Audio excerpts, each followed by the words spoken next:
Imagine a house, a normal house, with the usual appliances, dishwashers, refrigerators, vacuum cleaners, and of course, an electricity bill, which comes every month. Now, we're going to make this a Kentucky home because in Kentucky they get almost all their energy from coal. And since we all know that coal is a fossil fuel, here's an idea. Let's go back and meet the fossils who died to light up this house.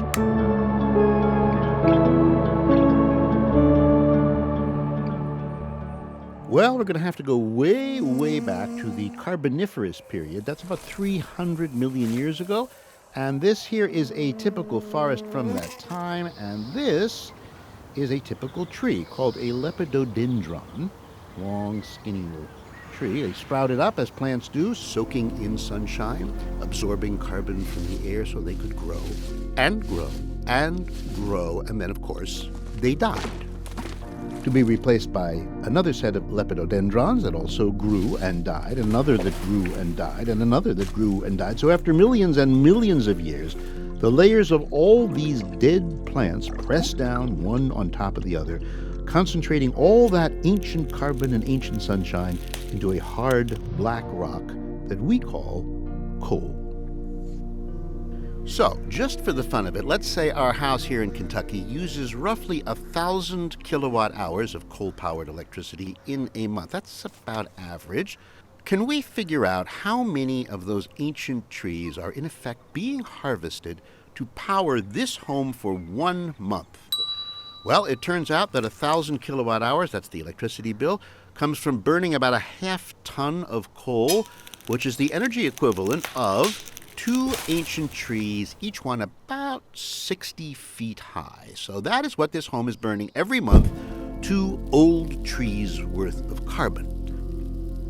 Now, if we go for a year of electricity, that would be 24 of these trees.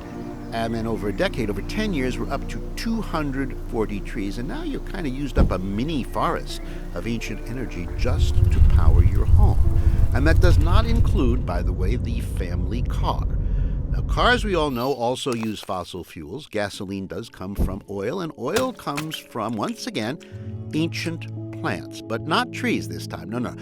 Oil comes from much, much teenier plant-like creatures, so small you can't see them with your eyes.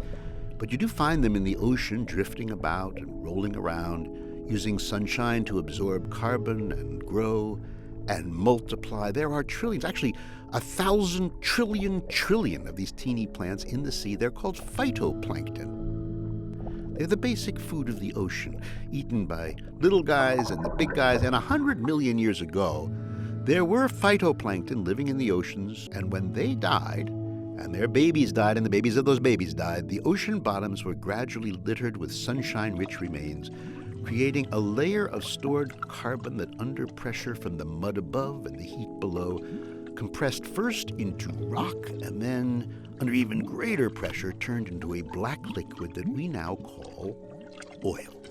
So, today, when you pump a gallon of gasoline into your car, you are mostly pumping the squeezed remains of countless ancient microplants into your car engine. Well, actually, no, they're not really countless because we can count them based on their carbon content. So we calculate that when you turn on the engine and step on the gas and go, for every inch of highway, you are crunching 20 billion ancient plants through your car engine. That is 20 billion for every highway inch. So if your grandma lives a mile down the road, that works out to 1,255 trillion plants giving up their energy to move you to grandma's, who, when she turns on the lights to say hi, she's using energy from ancient trees. So we are constantly using carbon that's been locked in the ground for millions of years, digging it up and putting it back to work, well, for you and for me.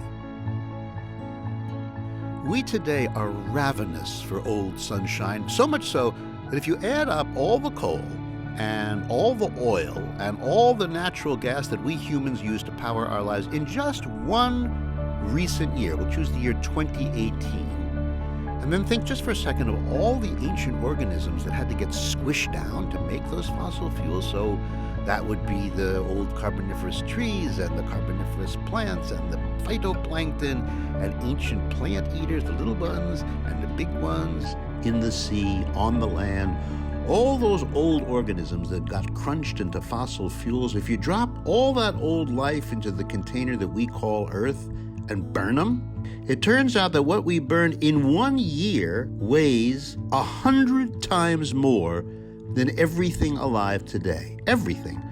All the living whales and the elephants and the forests and insects and grass and crops and birds and fish and people, dogs and cats. Add up all the carbon in everything alive now, and still, in 1 year, we burned 100 times more. Or to put it another way, we humans gobbled up 100 Earths worth of ancient life. That's 55 trillion tons of ancient carbon in a single year. That's a lot of fossil fuel, and we are using it up very, very fast.